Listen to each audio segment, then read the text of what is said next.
আসসালামু আলাইকুম। আমি যে জায়গাটায় আছি এই জায়গার পরে হইলো পশুরাম, ফুলগাছি আর হইলো ছাগল ছাগল নাই এরকম নামের কিছু। তো ওই সব জায়গায় বন্যার পরিস্থিতি ফেনীর ভিতরে সবচেয়ে খারাপ। এখন ওই সব জায়গায় যে আপনারা ত্রাণ নিয়ে যাইবেন কিভাবে? এই এই সামনে একটা রেল লাইন আছে, রেল লাইনের পরে যাওয়ার কোনো ব্যবস্থা নাই। যেহেতু আমরা ঢাকার থেকে বোট, লাইফ জ্যাকেট বা কোনো রকম মানে রেস্কিউ করা এরকম কিছু নিয়ে আসি নাই বা নৌকা টোকা নিয়ে আসি নাই, তো আমরা ওই পাশে যেতে পারতেছি না। সেনাবাহিনীরা নিজেরা রেস্কিউ টিম গঠন করে যাইতেছে, ওনাদের মতো ওনারা রেস্কিউ করতেছে, কিন্তু ওই পাশে যে পরিমাণ মানুষ আটকা পড়ে আছে ওইটা ওইটা যে মনে করেন খালি ওনারা একা রেস্কিউ করবে এরকম কিছু না। তো আপনারা যারা এই পশুরাম, তারপরে ফুলগাছি, তারপরে ছাগল নাই, এদিকে আপনারা ত্রাণ নিয়েবেন, দয়া করে ত্রাণ দেওয়ার উদ্দেশ্যে না এসে এখন রেস্কিউ করতে আসেন। আগে রেস্কিউ, মানুষ বাঁচবো, তারপর তো মানুষ খাইবো। হ্যাঁ, ওই পাশে যে জামু, এই রেল লাইনটা পার হইলে ওই জায়গায় হাঁটার থাকে না, হুর হুর করে পানি বাড়তেছে। এই জায়গায় আজকে সকালে হয়তো পানি ছিল না, আর এখন এই জায়গায় পানি আছে, ওই সামনে দিয়ে আঠুর উপরে পানি। আমার মনে হয় কিছুক্ষণের ভিতরে এই জায়গাটা কোমর পর্যন্ত পানি চলে আসলো, ওদিকের সাথে যোগাযোগ। আমার মনে হয় কিছুক্ষণ পরে এদিকে রেস্কিউ করতে হইবে। তো আপনারা যে যত তাড়াতাড়ি পারেন, যেখান থেকে পারেন, আপনারা রেস্কিউ করার মতো কিছু নিয়ে আসেন, লাইক বোট, লাইফ জ্যাকেট, এই উদ্দেশ্যে আসেন।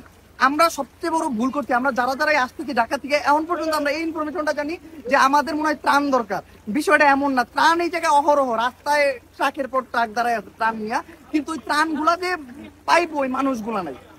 মানুষ নিজের জীবন নিয়ে আইতে পারতো না, তাকে জিনিসপত্র কিনে আইবে।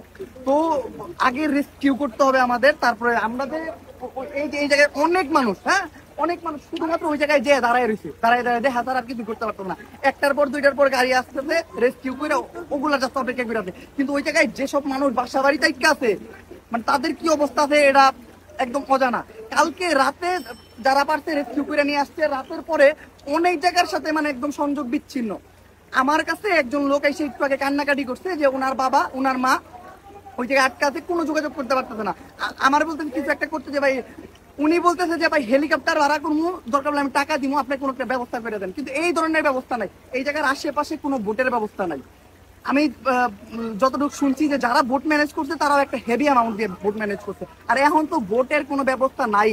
আর লাইফ জ্যাকেট এদিকে নাই, যেগুলো লাইফ জ্যাকেট আছে ওগুলো হলো বাচ্চাদের লাইফ জ্যাকেট। বাচ্চাদের লাইফ জ্যাকেট পরে নিয়ে তোর রেস্কিউ করতে পারো না। তো লাইফ জ্যাকেট, বোট দেন মানে রেস্কিউ করা যায়, মানে এই পরিস্থিতিতে সার্ভাইভ করে মানুষদের উদ্ধার করা যায়, এরকম কিছু নিয়ে এইদিকে আসেন।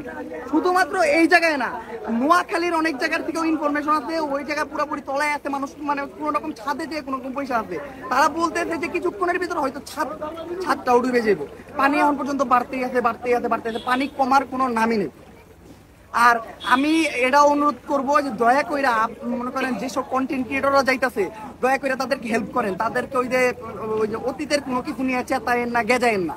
হ্যাঁ, ওই যে দয়া করে তাদেরকে এইভাবে ইনসাল্ট করে না যে কোন একটা ক্রিয়েটর আইলো, অতীতের আপনার কোনো রাগ আছে বা কোনো ক্ষোভ টিকা এখন আসতে তো তারা বিপদের সময় আপনি যাই কইলেন যে বিকাশ নাম্বার দিতে নাকি, এই ধরনের ব্যবহার করেন না। যারা আইতে আমাকে বিপদের সময় তা করে বুকে টান দেন।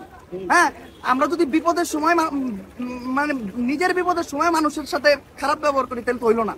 আর ওই ট্রোল এগুলা বাদ দেন, এখন সময় হলো আমাদের সবার পাশে এসে দাঁড়ানো। আপনারা যে যেখান থেকে পারেন এই জায়গায় আসেন, এই জায়গায় এসে ট্রেন তাড়ান, পারলে হেল্প করেন, নাইলে কারো ডিস্টার্ব করেন। আর এই আশেপাশে যেসব জায়গায় মানুষ রেস্কিউ করতে যেতেছে বা ত্রাণ দিতে যেতেছে, দয়া করে আপনারাও এলাকাবাসী যারা আছেন হেল্প করেন, সেনাবাহিনীরে হেল্প করেন, কন্টেন্ট ক্রিয়েটরদের কোনো টিম গেলে তাদেরকে হেল্প করেন, স্বেচ্ছাসেবক গ্রুপ গেলে তাদেরকে হেল্প করেন।